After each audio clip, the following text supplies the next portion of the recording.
नमस्कार दोस्तों, मैं हूं आपका दोस्त, आपका होस्ट आर के, और आप देख रहे हैं आर के ट्रेडिंग।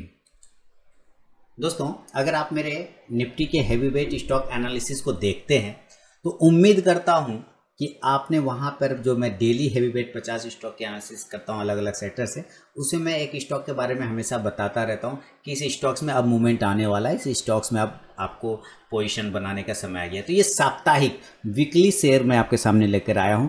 आपको एक स्टॉक्स बताऊंगा जिसको आप साप्ताहिक शेयर समझ के चल सकते हैं। आप उस स्टॉक्स पर ध्यान लेके चलें वीकली पिक्स के रूप में, ठीक है। तो स्टॉक का नाम क्या है? स्टॉक का नाम है, आपके सामने मैं लेकर आ रहा हूं,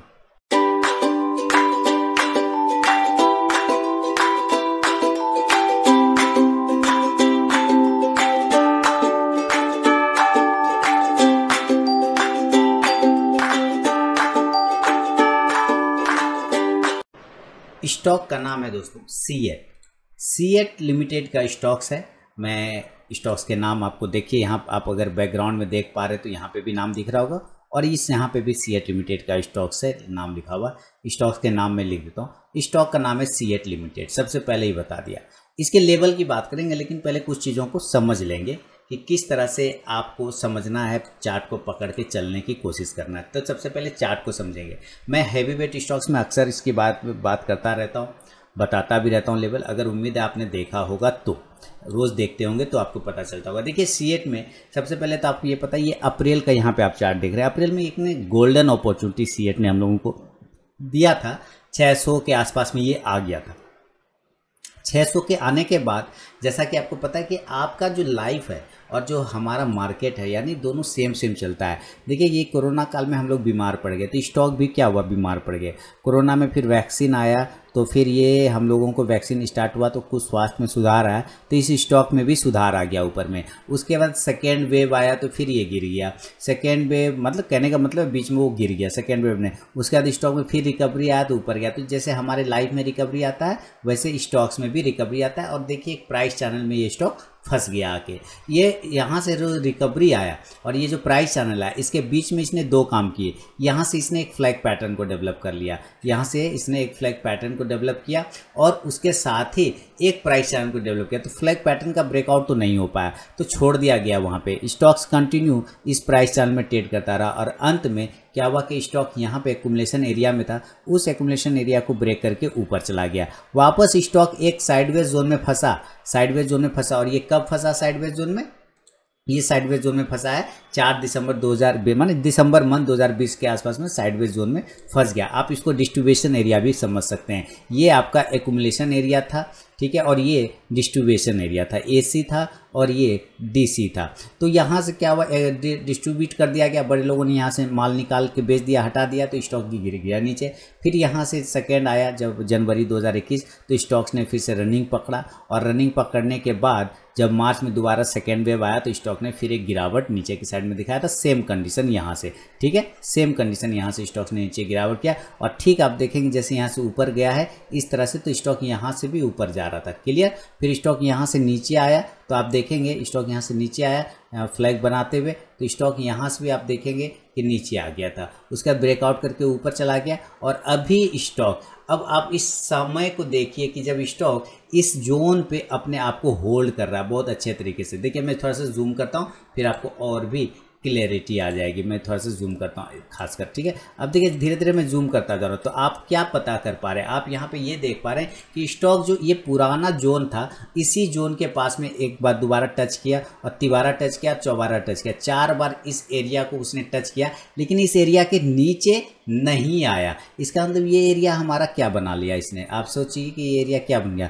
तो आप कहेंगे ये एरिया तो भाई सपोर्ट बन गया है ना। ये एरिया क्या बन गया आपका? सपोर्ट बन गया, क्योंकि इसके नीचे तो वो नहीं आ पा रहा है। बढ़िया है, नहीं आ पाया, कोई दिक्कत वाली बात नहीं है। तो हमें क्या देखना है, हमने टेक्निकल पे क्या देखा कि स्टॉक्स में एक ऐसा जोन जहां से वो ब्रेक करके नीचे नहीं जा पा रहा है, तो वो जोन हमारा इंपॉर्टेंट क्या बन गया? सपोर्ट जोन बन गया। तो स्टॉक्स ने उस सपोर्ट जोन पे अपने आप को एक्यूमुलेट किया। फिर से दिखाता हूँ एक्यूमुलेशन कैसे एक्यूमुलेट करता है। देखिए यहाँ से, तो स्टॉक इस एरिया को पहले आप समझ लेंगे ना, तो आपको पता चल जाएगा। स्टॉक इस एरिया पर अपने आप को 5 से 10 दिन के लगभग आसपास में एक्यूमुलेट किया, उसके बाद ऊपर चला गया, और ठीक इसी एरिया पर, इसी के बराबर एरिया पे देखिए एक्यूमुलेशन जोन में बन गया था। लेकिन रिसेंटली हमने 4 सितंबर को 3 सितंबर को कल क्या देखा कि स्टॉक ने इसके ऊपर एक्यूमुलेशन एरिया के ऊपर ब्रेकआउट किया है और 1310 के ऊपर सस्टेन भी कर गया। तो इसका मतलब है कि टेक्निकली चार्ट पर अगर देखा जाए दोस्तों तो स्टॉक्स ने अपने इम्पोर्टेंट सपोर्ट लाइन को होल्ड किया है। क्या किया आपने?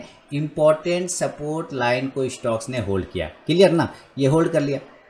अब इस एरिया पर जब ये होल्ड कर रहा है तो हमें क्या देखना है कि हमने ऊपर से भी तो एक चीज़ देखा, ऊपर से क्या देखा कि हमारे पास एक ट्रेंड लाइन का रेजिस्टेंस भी था। आप देखिए यहाँ ध्यान से, मैं आपको दिखा रहा हूँ, एक ट्रेंड लाइन का रेजिस्टेंस भी था। मैं देखिए तो नीचे आप सपोर्ट बना के बैठ गए, अब यहाँ से आपको रेजिस्टेंस भी तो देखना है। और ये देखिए इसने एक रेजिस्टेंस यहाँ से क्रिएट किया और उसी रेजिस्टेंस एरिया में वो ट्रेड कर रहा था। क्या कर रहा था?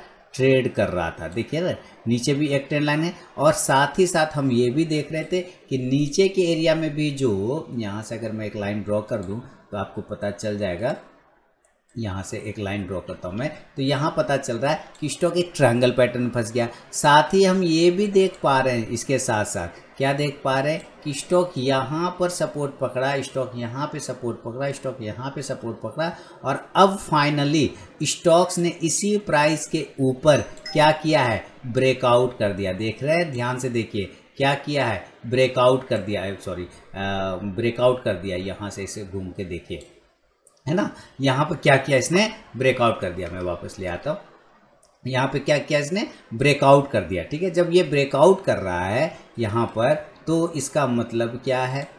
इसका मतलब क्या है कि स्टॉक्स में एक पोटेंशियल है अपसाइड में जाने का, क्योंकि स्टॉक इस जोन के नीचे नहीं आ पा रहा है। स्टॉक एक ट्रायंगल पैटर्न में फंसा है। अगर ट्रायंगल को आप छोड़ दें तो आप ध्यान से अगर आप देखेंगे तो एक राउंडिंग बॉटम पैटर्न को भी डबल टॉप बोल सकते हैं, ट्रिपल टॉप बोल सकते हैं, उस तरह के भी पैटर्न को इसने बना रखा है। ध्यान से देखते हैं कहाँ से, तो यहाँ से। ये देखिए, ये आप कहेंगे डबल टॉप हो गया, एक टॉप यहाँ, एक डबल बॉटम, ट्रिपल टॉप नहीं, sorry triple bottom, triple bottom, double bottom दोनों। अगर आप एक बॉटम यहाँ मानते हैं तो सेकंड बॉटम यहाँ, लेकिन अगर इस बॉटम को बीच में पकड़ते हो तो ट्रिपल बॉटम यहाँ बन जाएगा, लेकिन मैं डबल बॉटम ही मान रहा हूँ। तो डबल बॉटम का भी ब्रेकआउट हो गया है, साथ ही ट्रायंगल पैटर्न का भी ब्रेकआउट हो गया है। ट्रायंगल पैटर्न कैसे? ट्रायंगल पैटर्न तो अभी मैंने आपको फिर से दिखाया, मैं फिर से दिखाता हूँ। ट्रायंगल पैटर्न का भी ब्रेकआउट हो गया। यहाँ पे देखिए कैंडल, मैं ऊपर दिखा दूँ, ऊपर में ये कैंडल निकल के रेडी हो गया। तो इसका मतलब है कि स्टॉक्स अब मूवमेंट में आ गया। तो हमको अगर बाय खरीदना है दोस्तों, बाय करना है, इसको डिलीवरी लेके घर जाना है, तो हम कहाँ पे डिलीवरी लेके घर जाएंगे? ये बताइए, किस प्राइस पे डिलीवरी लेके घर जाएंगे? तो इसका सिंपल सा प्राइस है कि अगर करेंट भाव पे भी मिलता है तो आप बाय कर सकते हैं। बात समझिए इसकी। अच्छा, आप लोग तो इंडिकेटर भी ना देखेंगे। ऐसे देखिए, एक इंडिकेटर मैं आपको यहाँ पर क्या लगा दूँ आप लोगों के लिए, मैं RSI लगा देता हूँ। RSI मिल जाए भाई, मैं ऐसे ज़्यादा इंडिकेटर फॉलो करता नहीं, लेकिन आप लोगों के लिए लगा दो। देखिए RSI कितना ज़बरदस्त ऊपर की साइड में भागने की कोशिश कर रहा है। RSI की जगह अगर आप लोग कौन सा देखते हैं? MACD भी देखते हैं, तो चलिए MACD भी लगा देता हूँ। MACD देखिए क्रॉस ओवर कर रहा है, देख रहे हैं, फर्स्ट टाइम क्रॉस ओवर कर रहा है, यानी शानदार तरीके से इंडिकेटर वाइज भी सही है और टेक्निकल वाइज भी सही है। मूविंग एवरेज भी ना आप लोग देखते हैं, तो चलिए मैं मूविंग एवरेज लगाता हूँ। जैसे मैं 12 और 26 का एक साथ लगा रहा हूँ, 12 और 26 का, तो आप भी अभी देखेंगे कि 12 और 26 दोनों के ऊपर ये स्टॉक ट्रेड कर रहा है। दोनों प्राइस के ऊपर लगभग ये स्टॉक क्लेम करने की कोशिश कर रहा है। तो बेहतरीन तरीके से स्टॉक क्या कर रहा है? अपने आप को होल्ड कर रहा है, अपने आप को एक प्राइस के ऊपर रोक रहा है।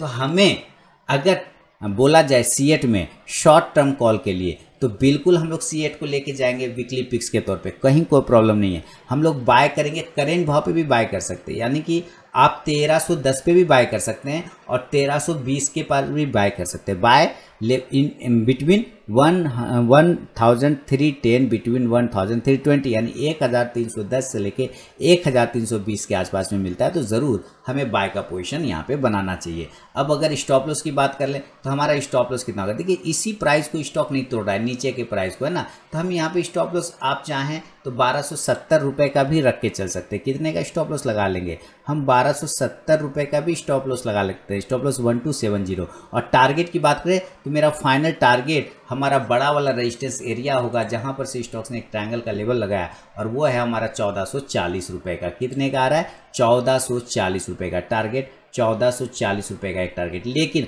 हम ऐसे नहीं लेंगे इस टारगेट को, हम इसको दो भाग में तोड़ देंगे। हम पहला टारगेट 1400 के आसपास लेंगे। कितने के आसपास में लेंगे? 1380 के आसपास में। देखिए इसी टारगेट को दो बार आप बुक कर सकते हैं। तो टारगेट ये फाइनल टारगेट हो गया। तो हम टारगेट 1 अगर बात करें तो 1380 रुपये का पहला टारगेट हो जाएगा। और सेकेंड टारगेट की अगर हम बात करें तो कितने का टारगेट हो जाएगा?